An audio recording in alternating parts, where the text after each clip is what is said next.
Good morning, my friends. Welcome to our New Testament challenge. Today I'm going to be sharing with you some thoughts and reflections from the second chapter of the book of 2 Corinthians, Paul's second letter to the church at Corinth, chapter 2. And so he continues with discussion from chapter 1, where he talks about a painful visit. And in this, apparently there's a response from his initial visit, from that painful visit, and so he wants to just make sure everything's good. He's saying, "Hey, I know I caused you pain. He says, I write you out of much distress and anguish of heart and with many tears, not to cause you pain, but to let you know the abundant love that I have for you."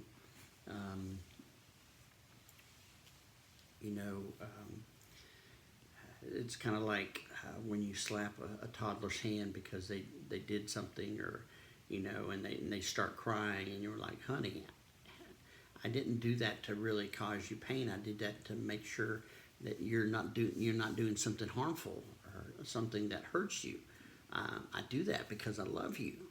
And oftentimes you will hug them and pull them close and reassure them, and then you go on because you did all of that. And there are times when we discipline, when we speak words of I won't say harsh. That's a harsh word. Difficult truth, confrontive truth, truth nonetheless. But sometimes when we speak truth to situations, when someone is wandering from the truth, it can cause pain. It can cause sorrow. It can cause struggle. It can put a strain on relationship.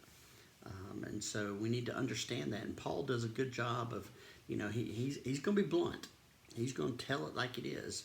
But then he also recognizes the pain that this truth has caused, and he wants to make sure that the people who hear this word are okay, and he wants them to know of his heart for them. He does have that pastor's heart. He has that heart. He wants them to know that he is thinking of them, praying for them. Then he goes on, and then kind of in this vein of things, he goes on and talks about someone who has offended there in the church, and he says it's time to forgive them. They have been confronted in front of everyone. They have dealt with public humiliation, and he says now it's time to comfort them. It's time to forgive them. It's time to welcome them back, to bring them back. And that's part of this. We don't punish simply to cause pain. We punish in order to correct.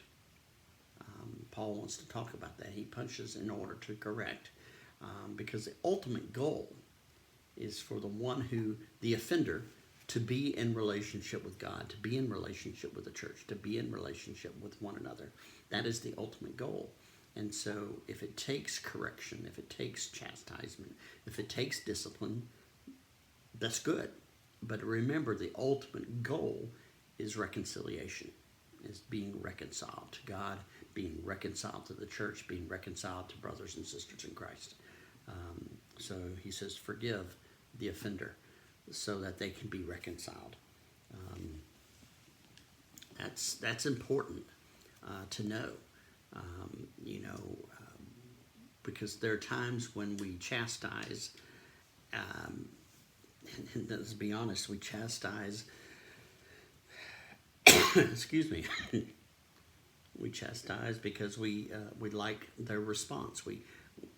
We're upset with someone, we're angry with them, and so we chastise them, and we want to feel their pain. We want them to know the pain that we're feeling. We want them to feel the same way that we feel, but that's not, my friends, that's not what God is calling us to do.